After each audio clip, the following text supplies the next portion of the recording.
Hey everybody, welcome back for another edition of the Jagged Edge. This is Ian here as always along with Chris, who I think's there. Oh, you didn't hear that, damn it. Forgot to push it out. Hey, well, I'm not going to mimic, I'm not going to do it again. What's up, everybody?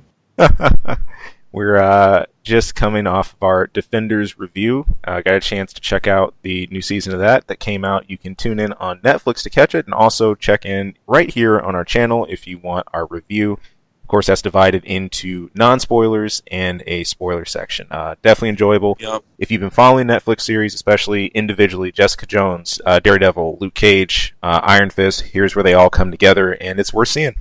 I couldn't believe it when Galactus showed up at the end, though. Yeah, I was kind of perplexed about the whole Wesker thing, and then Magneto and I know. The Iceman is like, whoa. Yeah, dude, they're working this out. Yeah, it's crazy, but It was nuts. It was nuts. Okay, but yeah, so Defenders. Now, I brought it up at the end of that. And then we took a little bit of a break before we recorded this. Did you go watch the teaser trailer for Punisher? No. Go open that up. I'll talk for a minute. It's a 30-second teaser. All right, deal. Here we Let's go. open that up real quick. So yeah, no, Defenders was fun. They did a really good job of bringing these characters together. If you did not like how Avengers went with that, and I don't know what's wrong with you if you didn't like that, but you might like this one. It's very different. This is not the TV Avengers in any sense of the word. No. This was a very natural progression, just like that was as well, but it's very different, very appropriate for everything that it was. A lot of fun. There was a couple things that were, a couple of missteps, but nothing's perfect. But yeah, so do you have that up yet? Yep. Okay. So yeah, just go ahead and watch that. Let me know when you're done. Just interrupt me when you're done. So yeah, and then he's watching the teaser for The Punisher, which was at the end of the credits. Was released on YouTube. It's just a very short teaser. We're going to be getting that in November. Hardcore. No specific date. This is brutal. It is. Are you still watching it? Yeah, I'm about at the end of it now. Sledgehammer just dropped. This suits this guy all the way. He is, the Punisher is that one quote unquote heroic voice that always did what no one else did, or would do, or would have the conscience to do. But he delivered the form of justice that he knew best, and that's there's no prison sentence or going to court. Very specific and brutal form of justice. Yeah, you're dead.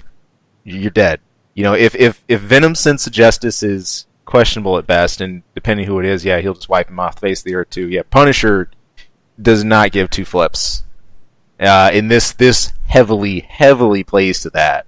Like I was expecting. I said, okay, anything regarding a Punisher trailer needs to be brutal with like Mortal Kombat B. That doesn't even have a B in it, but you get it. So from what I've heard, this is going to hark back a bit to his origins. We are going to get Micro. Is it Micro or Microchip? I think it's just Micro, isn't it? Yeah. Micro. We're going to get Micro.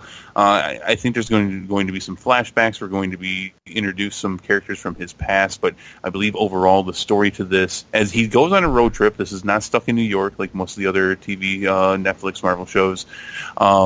He's going out. He's going out all over the place, and I believe vengeance for the crimes committed to him and his family are the primary story. Right on. On. That being said, there is a recurring character from Daredevil. I forget her name right now, which is kind of funny. We just saw her in Defenders. The reporter, Daredevil's ex-girlfriend, girlfriend. Yeah, the blonde with the humongous ears. Oh yeah, you can't miss those ears. You cannot miss those ears. I'm with you. Biggest ears.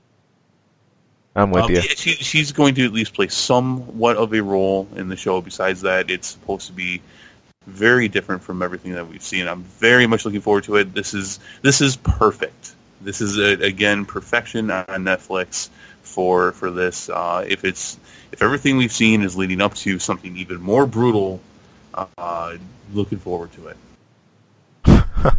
Heck yeah. And the only thing, like we were saying in our review, the only thing that would cap that off more is if you had Blade. But oh well. Yeah, I know. Hopefully in the future. Keep dreaming. Hopefully those action figures were a sign of things to come. But speaking of things to come, good segue. Hey, this is a big deal. Big confirmation. Yeah, it's there have been rumblings about it. There have been other discussions. We've even mentioned the possibility on other shows. But hey, here it is. It's official. The Obi-Wan Kenobi movies are announced. There are a few other movies discussed along with that. We have Stephen Daldry directing the project. I think some of his credits were like The Reader, The Hours, The Crown. I haven't seen any of those. I had not seen any of that myself. Apparently, The Crown's on Netflix actually, but yeah, a whole bunch of movies and shows that you've never seen or heard of. But I guess he's won an Emmy or nice. He's definitely been nominated for a bunch of stuff. So I can't say to the credit of his ability on my own, but they're going a different route where they're bringing in someone established. Yeah, a lot of these other directors had some credits to their name, but not much. They are bringing in a long-time director. Yeah, and we don't have I don't think there's any kind of release confirmed yet, or even a note of Ewan McGregor himself returning to actually play Obi-Wan. No, but he will. But he's gotta. He is Obi-Wan. He's been in talks for a long time. Nothing's confirmed yet, though. Good deal. There's some of the rest of it there. We didn't have really a script. We know this is in very early stages.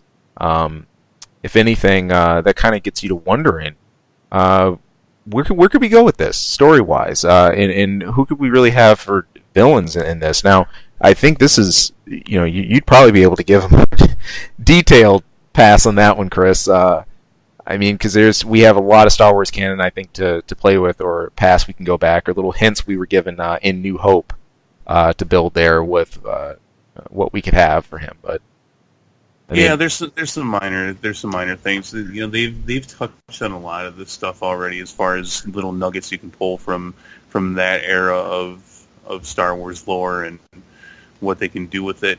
There's a couple things. You're passing it to me, but let me pass it back to you first. You're I think the more typical average consumer for Star Wars. Yep. What would you want to see? Part of me, that my first instinct, when I said, well, I want to see a little more that happened in the wake of Qui-Gon's death, leading through to Obi-Wan's development, a few other questions. And I said, well, would that be focusing too much on the Sith story? But then I started to think, I said, you know what? I think those are sort of, what I'm looking for is kind of one and the same, and that is, what led Obi-Wan to becoming as sort of as transcendent a character as he is, with the Force and his ability, which always struck me as amazing. You would think, again, from a distance, that he's just sort of passive, or just or maybe even a pacifist about some things, actively chooses not to participate, but I don't think that could be any further from the truth. He has a level of power and understanding of the Force that's really impressive, and I'm really wondering what were some of the events that got him to that point after Qui-Gon died. What were those events that brought him there, and of course eventually to Tatooine. But I want to know that backstory. I don't know if that involves going against a bunch of Sith Lords or not. But yeah. Well, we know he came across one and he killed him. Straight out. That's true. And that's one of the things that we won't see. I mean, so he's on Tatooine to watch after Luke. Obi-Wan believes that Luke, not Anakin, was the chosen one. And after everything that's happened, he's watching over him. Now, I'm not too clear on some of this, and I'm not too clear as to when this happens. But in the comic book, which is canon, it is Boba Fett who tells Darth Vader that Luke is his son. And I'm not sure when he finds out about that, because I have not read that myself. I only know that to be the truth, as far as how that goes. So he doesn't, because as far as Vader knows, his kids died, or kid, for that matter, just one died with Padme. So right, there's a lot you can do. There's no reason why Obi-Wan Kenobi has to be stuck on Tatooine that whole time. Right. there's a lot to be done. There's a couple hurdles here. Obviously, he's there at one point and very close to when A New Hope happens. You're within a couple years when the fight with Maul happens.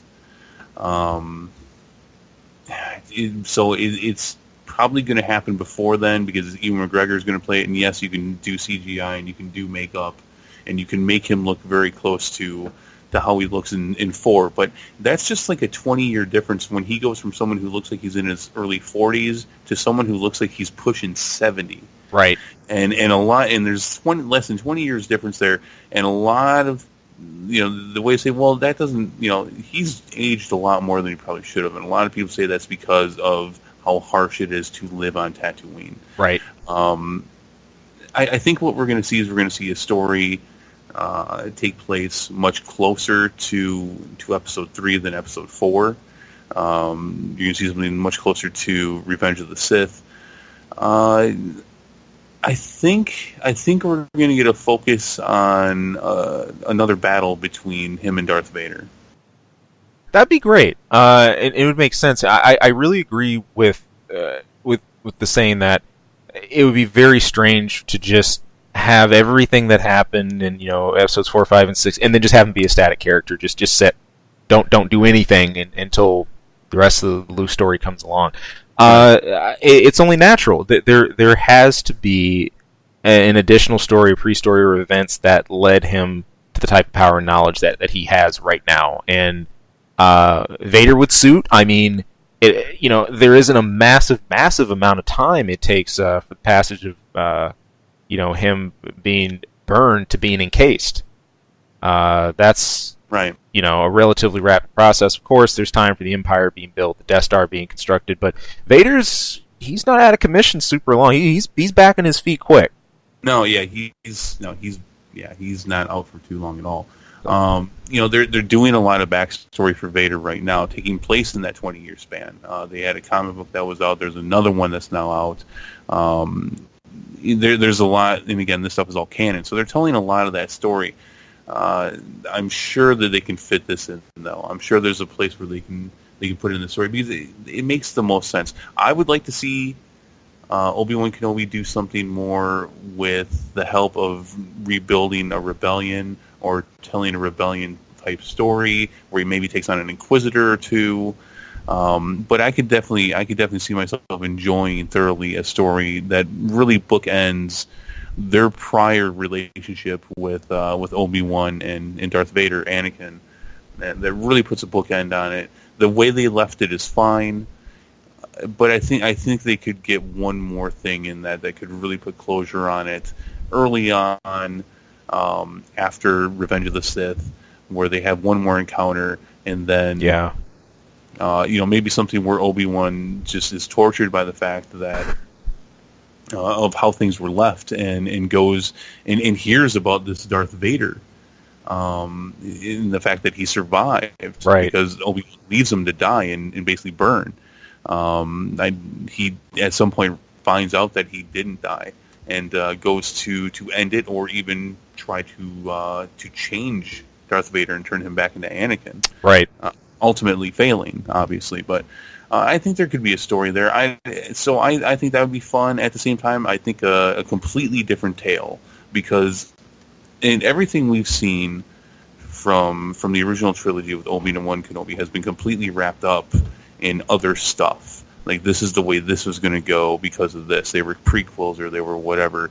Ewan McGregor's depiction of him is great. It's the best part of the prequels. I almost want him to have a story that we've never even heard of at all. Right.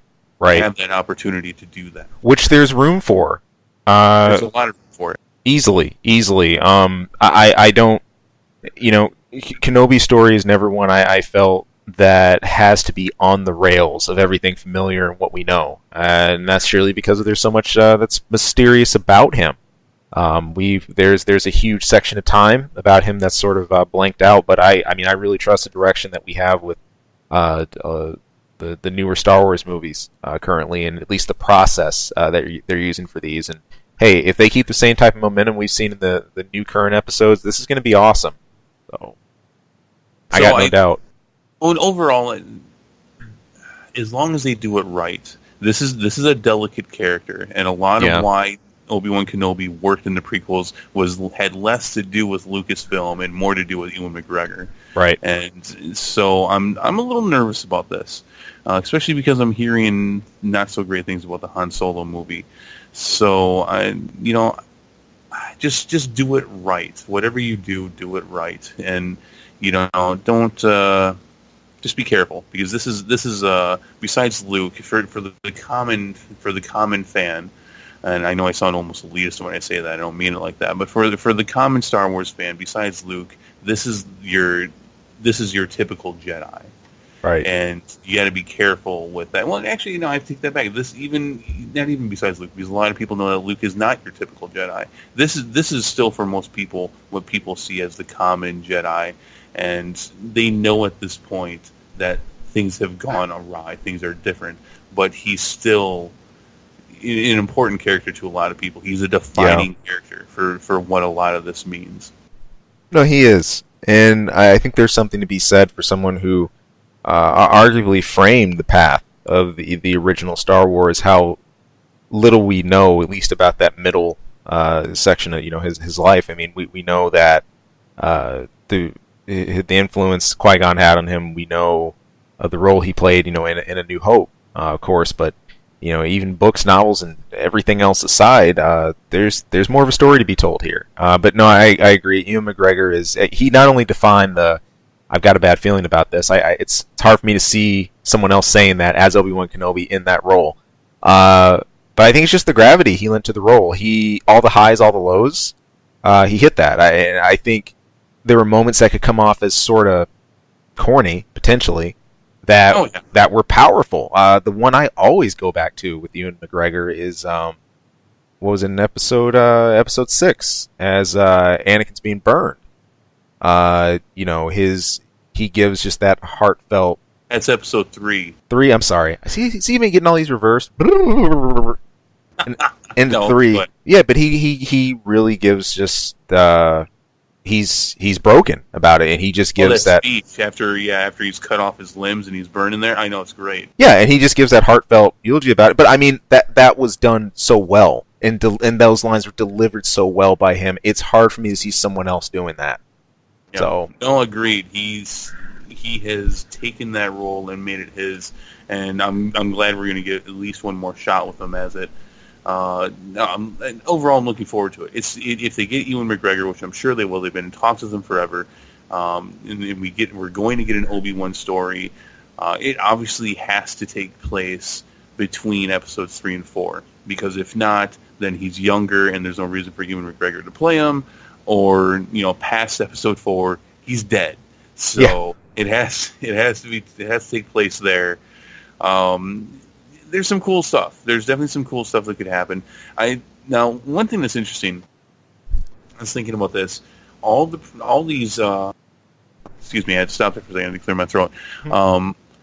All of these anthology movies are taking place during that time so far. Rogue One does, Han Solo does, takes place between episode 3 and 4. Obi-Wan Kenobi movie will, which is presumably right now the next one after Han Solo. Doesn't necessarily mean that it is, but right. We don't know of any others that are in the works. They've talked about some other ideas, which we'll get to here. I get it, because it is probably the most dynamic time for the Star Wars universe, and so I understand it. But I would really like to see them move past this time frame. Yeah, and just finally, I really want to see some post Episode 6 stuff, some post Return of the Jedi stuff. Yeah, and to really be into a new era in a sense, because we're wondering what was there, obviously you could make the light argument where it's like, well, we're already there, we have the current movies that are coming out, but no, they're over 30 years. Yeah, exactly. There's a lot within that time. I mean, already. And I think we'll get some more clarity on that from the most current episodes coming out. Exactly, maybe the direction we want to see, how everything's going, and where exactly the story's flowing. But it makes you wonder. I know already. I'm dying to see the early establishment of the new Jedi Temple. That Luke. Everybody wants that. There's rumors Yeah, that the cartoon's going to be about that. man, I don't know like how you do that though. I mean, that I love that idea. I love that concept because I want to see it. I want to see Luke as the Master Jedi training people and all the interesting characters and different aliens and such that he had. But the reality is, it all ends in ruins. yeah. And I don't know if I want to see that again because that's what we're watching with Rebels right now. It's like you've got these characters, it's all going to go to shit. Yeah, I'm gonna borrow an example from gaming real quick of where this is done well and how I think it can translate over into movies. It always sucks when you have a case of you're saying exactly how a story is going to end, or what's going to happen, or how it has to end for everything else to progress. But the question is, how do you build a narrative knowing that, still make it compelling, and still make it watchable? One of the best examples I've seen in this with gaming was from a mutual favorite of ours from FF7, but this was from a game that was added later in the line, from FF7 Crisis Core. Spoilers, yeah. We all know in the story of 7 that... Who cares about your Final Fantasy spoilers? I know, right?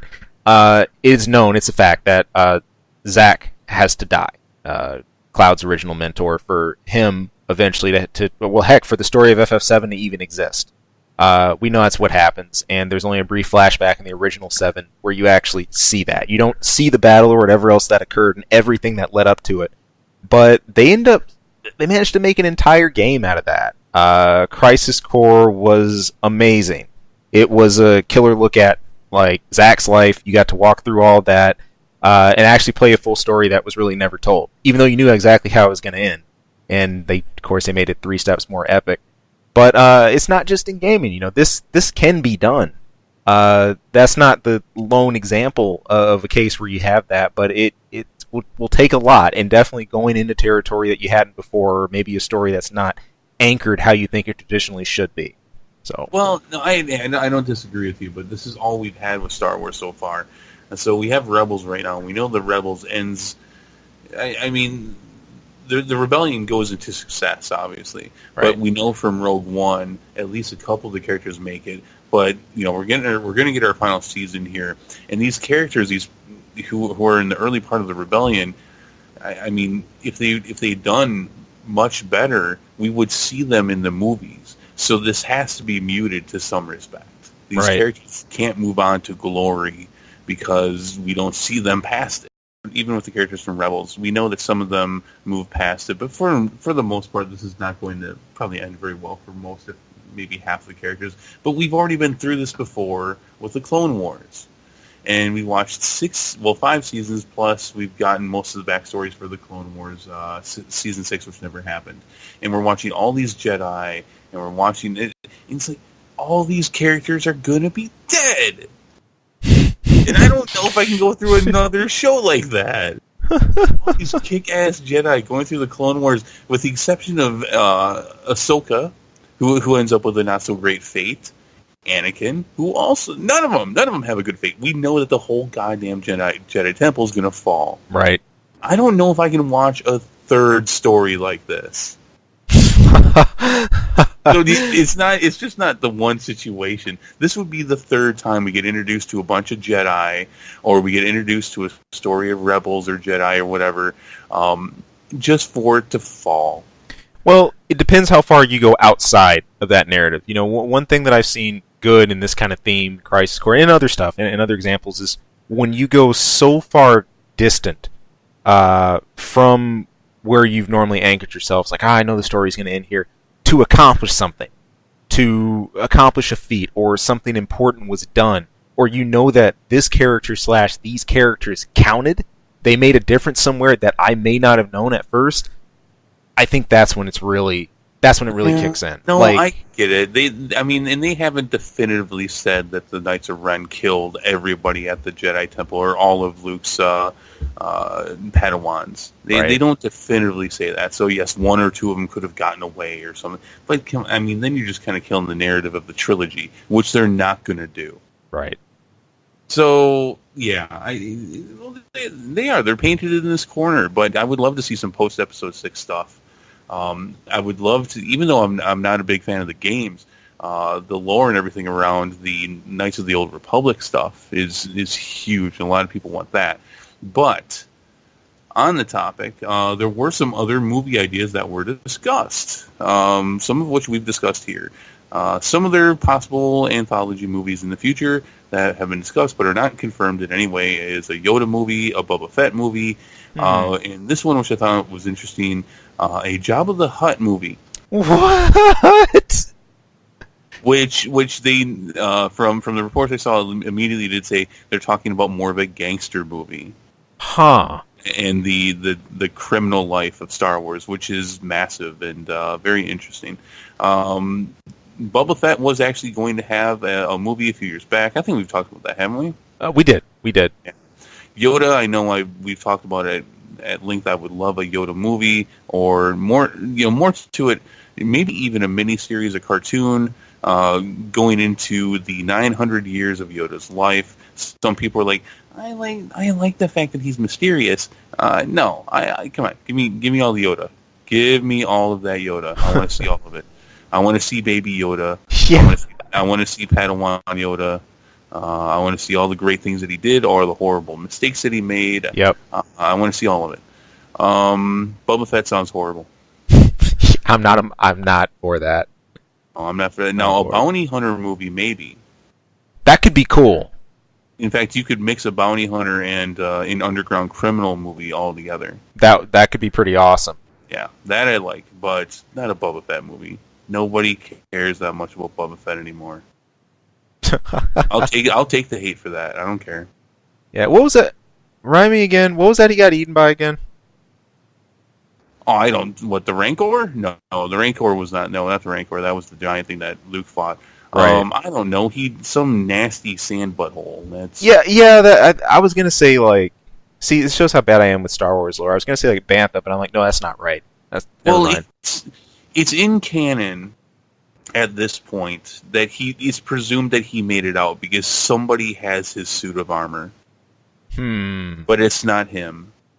Last I heard, I could be off on that. There's so many different outlets for canon now, but that was early on in the last couple of years when they started coming out with all this new canon stuff. Someone's got his armor. Got it. So that's not to say he didn't die, but he must have made it out because someone's got his stuff. So I don't care. This character's garbage. The best thing he ever did was what his I guess father did, was Jango Fett, being the clone for the clone army. That's that. Boba Fett's terrible. He's the most overrated character, almost definitely in Star Wars, but maybe in fiction. He does have a lot of hype. So much hype. He's nothing but hype. And I even caught on to that early on. When I first went through the original Star Wars movies when I was in elementary school, it's funny because even the media outlets, Boba Fett was always a character I'd hear about. So someone was always talking about him. He's so cool. Yeah, Boba Fett's so cool. Like, you see like his jump pack. He's got all these cool weapons and stuff. And I'm literally thinking, all right, like this guy's going to play a pivotal role. Like, he's going to give our protagonist like a run for their money. Like, he's serious business. And then that jarring scene in Return of the Jedi, and literally, I remember my reaction. And what I said, I saw that scene, and I just said, "Oh, okay." Well, some people have said, and I don't have it confirmed at all. There's no confirmation of this, but some people have said that George Lucas punked him out like that because while he wanted him to be a popular character, he never wanted him to take off like he did. And get so popular, and that's part of the reason why he punked him out the way he did. Interesting. That's not confirmed. At least I don't have that confirmed. I've heard that from a few different sources, though. Oh, hey, I'll take that. I'll take that for black hole theories. So he goes up in the sand butthole, and which, by the way, how exactly do you survive being digested for 10,000 years? I'm sorry, after a week, you're dead. Something's eating you up that's obviously taking away all of your, it's dehydrating you. Right. And so you're dead in a few days. I don't understand how you're going to survive that for 10,000 years. You think it's possible you just somehow, like, someone just pulled him out and just salvaged the suit. I mean, with him dead in it. I mean, I don't know. It's interesting though, but I don't really care too much. So, so that's pretty much where it leaves. Is like, whatever. You know what? Hey, real quick on Boba Fett's popularity. And I swear I'm really certain this was not inspired the other way around. If it is, someone's welcome to correct me. Did you ever play the original Mega Man X? No. There was a character that was Boba Fett inspired. And he was one of the main recurring villains you ran into during X. His name was just Vile, simply, and literally he had the Boba Fett T helmet. He had missiles, most of it, except his paint scheme and everything was different. He didn't have a jetpack, given, but that always made me chuckle. And by the way, he did get punked too. So I don't know if Capcom and Lucas were just hanging out, but I always think about those two and laugh. So hey, there's something to be said for the fact that if he's popular enough, hey, keep it going. And they've had plenty of. He's been in not TV shows, but comics and games and so. Yeah, keep the popularity going. Give it to the fans. Right. He's not popular enough for a movie. Nah. I'll tell you who is popular enough for another movie. Boom. Daniel Craig. Daniel Craig is gonna do another Bond. He said something about that a few weeks ago, but it's been confirmed. He actually said it now. Yeah, he did. He did. I think you were saying that. In fact, he went and made this official on Colbert. He was on the Late Show. Yep, and this is so wacky because he said at one point, he had lines being printed like, "I'd rather take my own life. I don't want to do this. I don't want to continue." Just all kinds of high drama about it, and now he's back. I think he said once he'd rather chew off his own arm. Yeah, You know what? For me, I was done with Craig after the last Bond film. That's. I heard a lot of people didn't like it. I have seen a couple of his movies, a couple of his Bond movies. I don't think I've seen all of them though. No, I mean, in a similar line, I think what's most jarring about Daniel Craig's Bond is that, unlike I think the things that really put Bond on the map, the smooth, suave, sophisticated, whereas when you had a lot of hardcore action scenes in other movies or other, spy type situations, Bond was the one that, tried to blend a bit of intellect with what he did. You'd have an extreme situation, he'd find a way to diffuse it partially by using his head or by using his environment or some cool gadget or something like that. It was a good spin on the standard, action formula. If anything, you were watching as much for the wacky off-the-wall villains, the famous Bond girls, and everything too. How is he going to solve this in a cool way? How is he going to get out of this situation? That was always part of the mystique of Bond. Craig's Bond blew this up. It bothered me from the first movie going all the way through the rest. I'm thinking back early on to where he ran down a free runner, and he chased this guy all the way to International Embassy, and got there and killed him. And it's just like, okay, in the first place, Bond wouldn't get involved. I don't see Bond getting involved in running across rooftops and then running across cranes and construction equipment and then dropping crates and barrels and then causing an international issue and then killing the guy once you catch him. It's a mess. He's played a very messy, very tough, action-oriented Bond, and that's strange for me. As just a long-time watcher of Bond movies, and it doesn't make me, I don't call myself a Bond diehard, but it really kills that mystique. And I've missed it, frankly. I was glad to say, all right, good, done, go away at the end of movie 4. But I'm kind of disconnected from Bond movies at this point. There was a time when I really enjoyed them. They're not doing what they need to do to keep people's interest. I agree with you. What you're saying is the direction that they've gone in to try to modernize Bond, but it's not what people want. It isn't.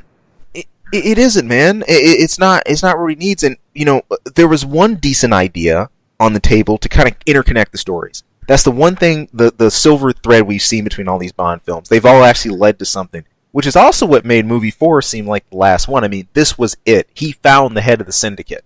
Mind you, I always forget, I'm going to have to look for his name. The villain in Bond 4 was incredible. He was really, really chilling. But he played it well. I guess what's weird is he seems like the Mr. Rogers high neighbor next door, but he's really just a crazy, serial sociopath. Is that the one where M dies? Uh, yeah, I think so. I've seen that. But no, that's the one line that kind of connects them all, and that was really the end of that story. Like that's done. That's all closed out by that movie. So it's Bond. There's another mission. I get it. There's always somewhere else, but that's awkward at this point for Daniel Craig, I think. Yeah. So, but yeah, interesting because we'd always heard so much negativity from Daniel Craig about this, but he's going to do it one more time. Let's see if it actually happens. Let's see if they finish it. I think money talks. It usually does. I'm just saying, for someone to have an about face like that, you can say all you want, but when there's a certain amount of zeros on the line, I think people tend to get incentive. Well, and just like every Bond movie, I hope they get it right. Same here. So, and finally, before we get to the game review for today... Oh, I'm sorry. Well, and then we have your info minute at the end, but interesting that it came out this week. Samuel L. Jackson has not been contacted to play Nick Fury in either Avengers 3 or 4 for just started shooting. Wow. 3 is done shooting. 4 is now on its way. 3 is in post-production. They have not talked to him at all. Further, he said he was not too happy in an interview with Yahoo. He said he wasn't too happy that he's not in Black Panther either, which, it doesn't, as far as I can tell, it doesn't make a lot of sense that he would be in it. But, I don't know that much about the character. But he's not in either of the Avenger movies. I'm not happy about that. Yeah, I'm not too thrilled about that either. He's, I get it. S.H.I.E.L.D. is dominated by the TV show. Nick Fury walked away from S.H.I.E.L.D., though. You could be doing something with this character. He's a great character. Now we will get him in Captain Marvel. Prequel movie takes place in the 90s, so that's fun. But Samuel L. Jackson is awesome. Nick Fury, he's done a great job with him. He's done such a good job with that character. They changed the character in the comics to fit the character from the movies. Right.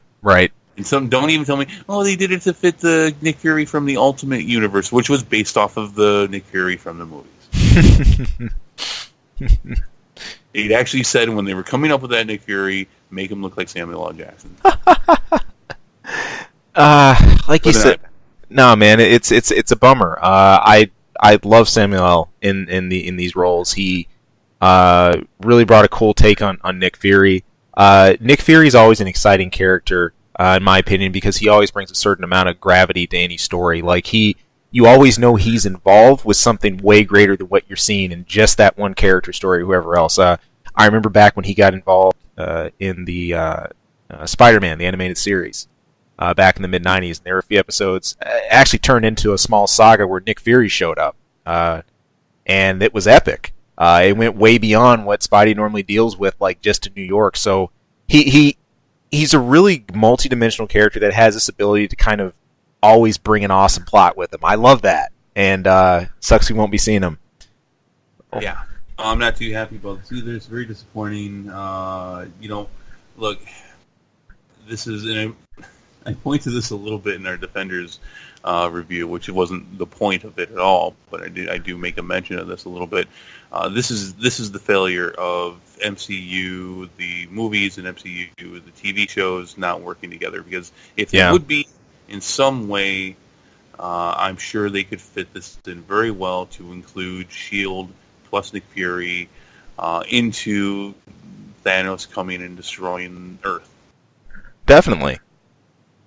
This is, I get it. S.H.I.E.L.D. is not the focus. Nick Fury, who was a pivotal character, is not the focus. But it's Nick Fury, and it's Samuel L. Jackson, and everybody's liked they've loved the depiction of the character. I will hold final reserve, I will reserve final thoughts on this until I've actually seen these movies. And was it necessary? Could they fit them in, or did it really make no sense for them to do so? Obviously, I have to see the movies first before I can really make that judgment. But that's a shame, and I think it's a shame that we're not going to get them. We'll find it. Well, we'll have to see what happens, as always. But Samuel L., we miss you. Oh, that was a Full House moment. Are you gonna play the intro theme? Maybe no. For what? Full House. Oh God, no. Okay. Up in nightmares. I mean, since we're on the topic, you could always do Avengers Full House. Oh, that was fun. Because that was awesome. Just saying. A lot of fun. Somebody mashed them up. That was good fun. If you've not seen that, you should see that. Look for what do you look for in that? Probably just Avengers Full House will probably do it. You look that up on YouTube. All right. We have our first game review. I do. And speaking of fun, this is something, spoilers out, I had a whole lot of fun with. Sonic Mania came out this week. The only thing that got delayed a little bit, the PC release wasn't simultaneous, but this came out on consoles, PS4, also Xbox, and the beloved Switch. This was kind of wild. A good friend of mine. Switch. Yeah, good friend of mine from high school. We actually spoke day this came out. He got it on Switch. He's always been a huge mobile freak, and he's always gotten everything mobile. He had the first DSs when they came out, the Game Boy SP. He's always followed that stuff. So he said he likes it because he can go around portable with it, and it's handy for him because he's up and down a lot. He's never in one place too long. In my opinion, it's a Sonic game. I'm supposed to sit here and play it on a console. So that's right. what I did, and I got it on PS4. But yeah, which in itself is still kind of amazing that you get a Sega game on a PS4. Right? I always give some pause. He got it on Nintendo. I give some pause and think about that. Bear in mind, people, there was a time years back, especially in the mid-90s, where you wouldn't conceive of that. Sonic was the mascot for Sega Genesis. Mario was the mascot for Nintendo. The two would never marry. They were at war, bitter rivals. But that's all faded. And now they've made some nasty hybrid demon child, the Sonic game on a Switch. It's just funny thinking of a group that you didn't see an end to at one point. The Sega Empire. You said, man, Sega's got Game Gear. Sega's got the Genesis. No way, Sega will never go down. Then there's... You're talking about Dreamcast had nothing but win written all over it. DC, and then, look at the 32X. that was a winner out the box. But, no, I mean, they've still managed to maintain their some of their major IPs, which this one is hands down the hallmark. The Sonic team has remained together, since, well, it's been some time now. I think they actually only formally gave the title Sonic Team later on, but this is a character that's been through all kinds of different iterations and designs. Lately, we'd seen a lot of the 3D titles. You had back on Dreamcast, Sonic Adventure and whatnot.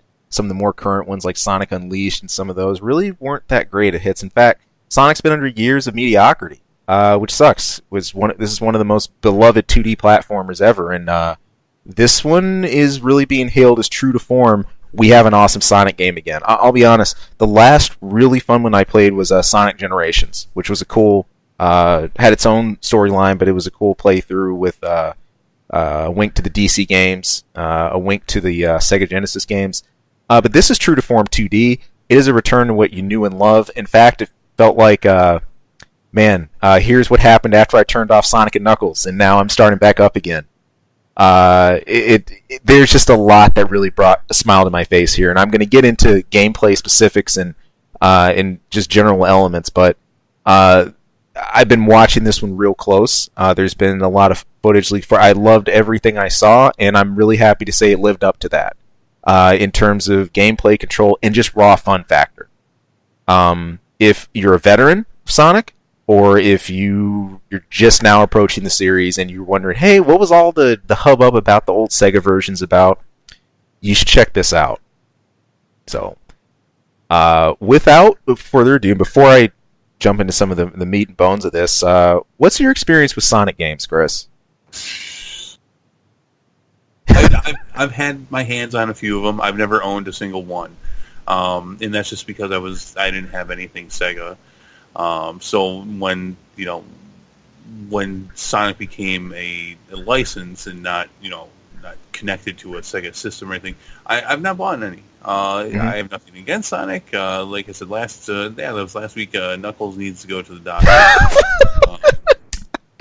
It's still. Did he have in the game? Does he have the huge hands with the floppy knuckles? He always has the huge hands with the knuckles, but it's the whole sprite thing.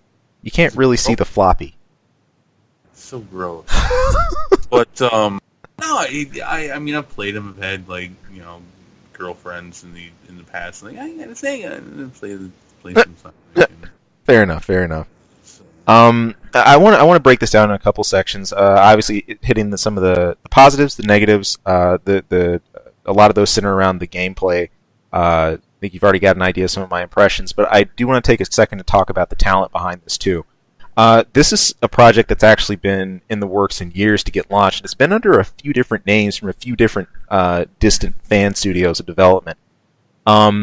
Just looking at the team behind this a little bit, there was a talent named Brad Flick. I think he's nicknamed Slingerland. He worked on Sonic Nexus, which is a game that actually merged into Retro Sonic and Sonic XG.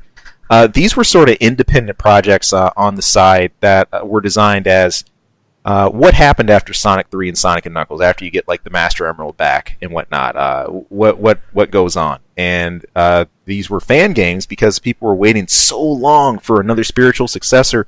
There was just no Sonic 4 or anything in sight, so you had some people that went out there and just did some amazing design. In fact, if you go on YouTube and just look up Sonic XG or like Sonic Nexus, you can actually check out some of the pre-footage and actually some of the levelscapes that were already done and designed for this. There were some early playthroughs at the beginning of these games, and they were gone full hog. But of course, these weren't officials endorsed by Sega or whatnot. And I think, at least to me, it felt that the winds were not pointing at these ever being fully realized or developed. I mean, I just feel you're going to get to a certain point where Sega wouldn't fully recognize that. I mean, unless you're under the official umbrella. I'm just glad it got out of that funk. Unlike great games that still need to be brought back, like Streets of Rage. It's canon. Yeah.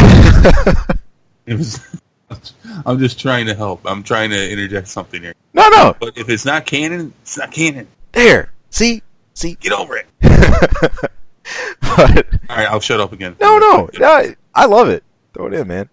The besides other stuff that needs to be brought back, like SOR, Sonic finally got its resurrection here. So, what I like is, instead of just distancing and just, crossing people off and axing them and saying, well, get out of here, don't mess with our IPs.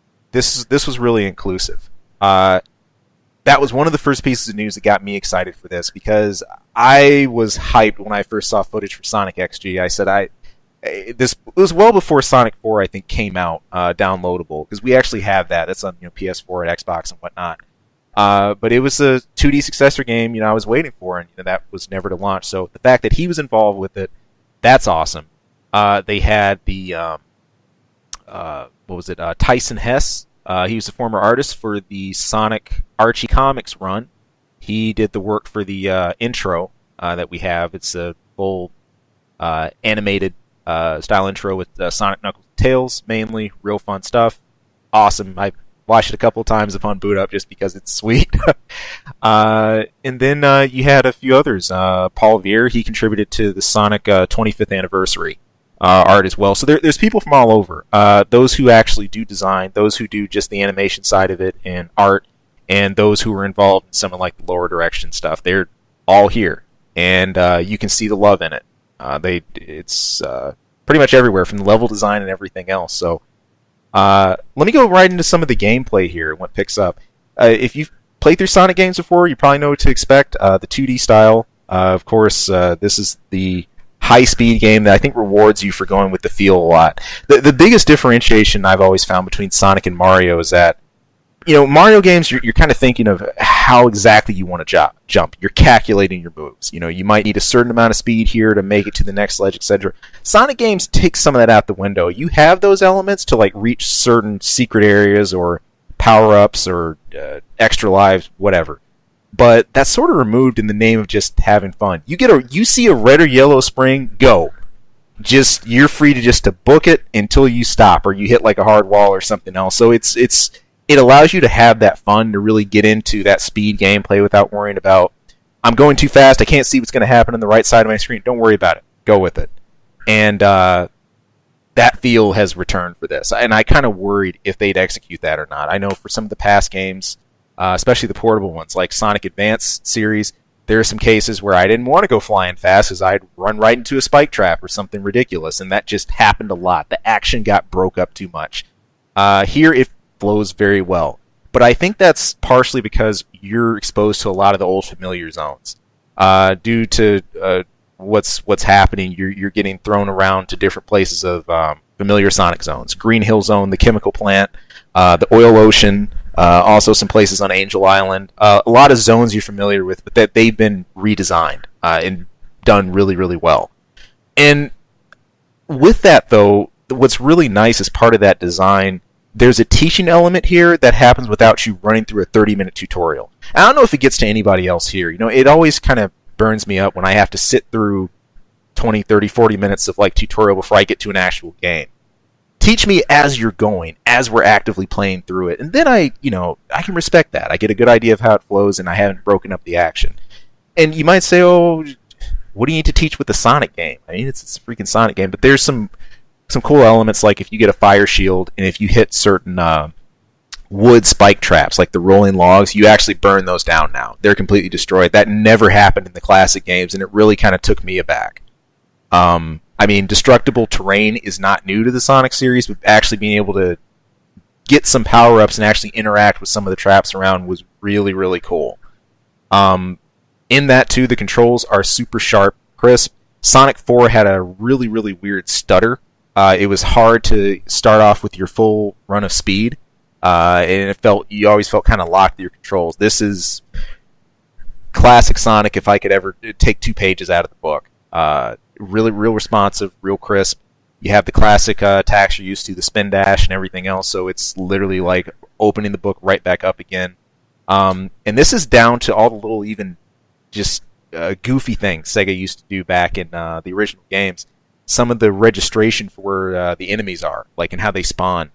Great example are like the chameleon enemies that spawn in Act 1 of Green Hill Zone. You might remember these back in Sonic 1. And when they spawned and they were active, they had this little thruster where they'd continue going to the right side of your screen. What was crazy, even if they went off screen, they were still there. So if you jumped at a weird angle, you were going to hit them again. They didn't just go away. And that still happens here. So all those little quirks of projectiles that don't dissipate, enemies that keep going way off screen, all that exists. The feel is right, and all that really, really, really comes together.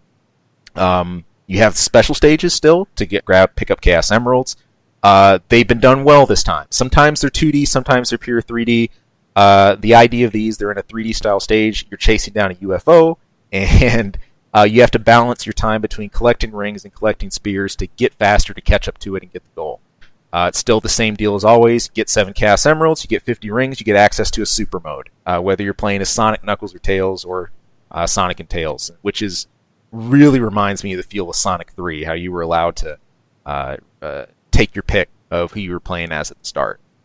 Those are all awesome things about this, all positives. It flows real well, and they've even retweaked everything down to the original 2D sprites. Starting off stages, you may get a weird, funny little animation. Like in the past games, the story is told through a silent narrative. I always laughed about Sonic games because they're like a silent film. There was never any big text to come up, thank you for saving the castle, or whatever else. They're just told. It's almost like you're watching a comic book, a silent comic unfold. But you understand it, and none of it's odd or awkward.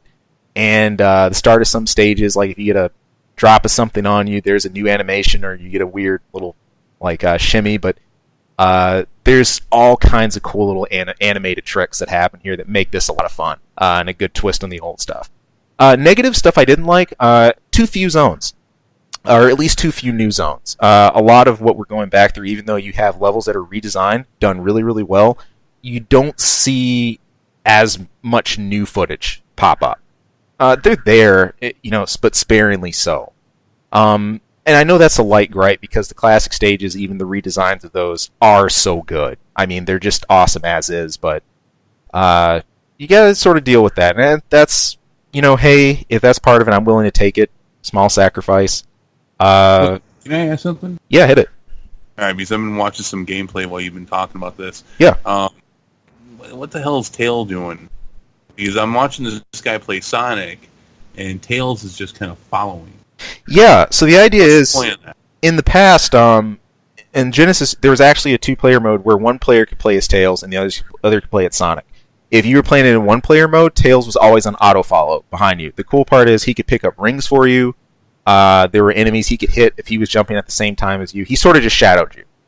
Besides that, if you jumped in the air, I think it held up, Tails could catch you, and you could kind of use him as a helicopter for about maybe 5 or 10 seconds to try to get to a ledge you wouldn't reach otherwise. So that's still here too. And I kind of smiled about that because I remember sitting thinking, I wonder can I still fly with Tails? And the same thing I did back in 4th grade to do, it worked. Again, just jump with up and there we go. So you can't swap. You can't switch over to Tails. Not right in mid-game. If you want to play as Tails, you have to do that from the start. So you get an option when you're starting to file. It's on an autosave. You can do just Sonic alone. You can play as Knuckles. You can play as Tails there too. But you get to pick who you main and who you play as your point man. So I was gonna say you can pick Knuckles and Sonic. Exactly. Okay. Now it's important to note. Now, okay, I have not gone through the main mode like as Knuckles or as Tails yet. So what I'm kind of wondering is, does that have any bearing on the ending? I don't know yet. I'm going to be testing that. I actually probably would have been done with that by now had I not taken so much time to mess around with the special stages, trying to get the Chaos Emeralds as early as I could. But that's an important point because in the past Sonic games, that did have an effect on the ending. Like with Sonic 3 and Knuckles, playing as Sonic was one perspective, whereas if you played as Knuckles, that was an entirely different perspective to how that game went. In fact, in Sonic 3 and Knuckles, if you play as Knuckles, that's the story that happens after you play as like Sonic and the Perfect Ending, apparently. Which I didn't know until I was actually looking into this for the show today, so we'll see.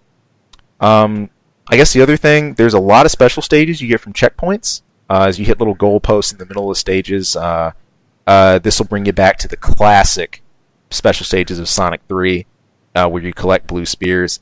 Unfortunately, there's really no major reward for getting all the gold coins. It feels like this is just a big fat time sink. In fact, I got a little annoyed jumping in these constantly because there's so many, and they're optional. You don't have to go into these stages. You can just get extra 1-ups and extra point bonuses, but they're not required. And I thought there would be some big reward for doing all of these. It's nothing really even worth doing, in my opinion. So, but that doesn't interfere with the main game. It's something that's completely optional. You don't have to do, but I just wish they were a little quicker and didn't break things up so much.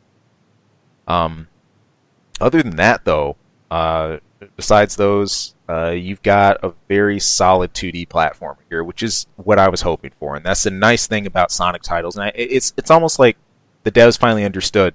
We're not asking for something crazy, 3D, whatever. We're not asking for all the innovation in the world. Base it strongly on the 2D gameplay we know it as and build it from there. That's where Sonic games have always been their strongest, and I think they've done a really admirable job with it here. So, out of 10 Hedgehogs, I give this a 9 out of 10.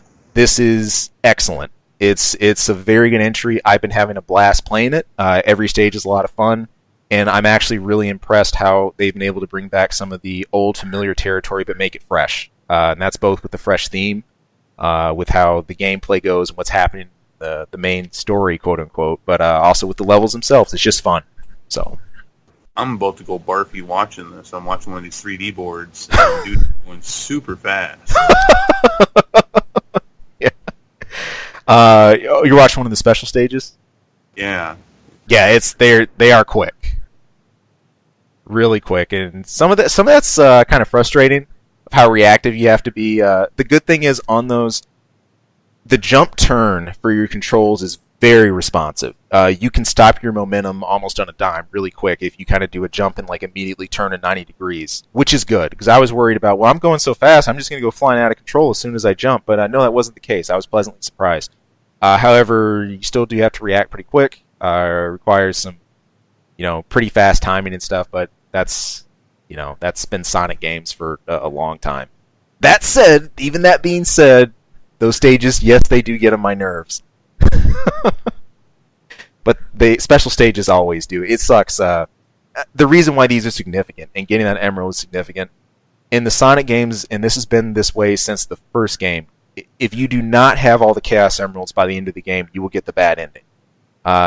Getting all the Chaos Emeralds will usually not only give you the good ending, but unlock the true final stage. It actually is. So, yeah, what was that? I just said, geez, that's some old school stuff. A lot of games have done that, though. Yeah, that's true. Good ending versus bad ending versus final stage and stuff for collecting all this stuff. Yep. I mean, that's fun. That games still do that.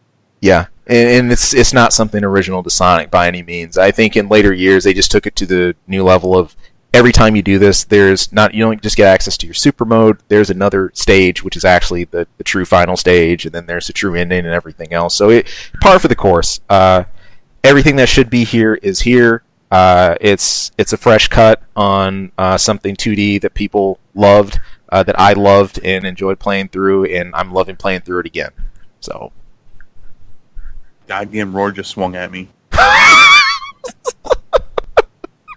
reached down to pet him, and I pulled my arm up, and he's whacked me. So get off that headset. You listen to me. I just whapped him in the head. He's looking at me like he's going to attack me again. He's gonna. This won't stand. Okay. Before your cat kills you. Sonic Mania. If you love 2D, get out there and pick this one up. I highly recommend it. So, cool. And that brings us to an Info Minute.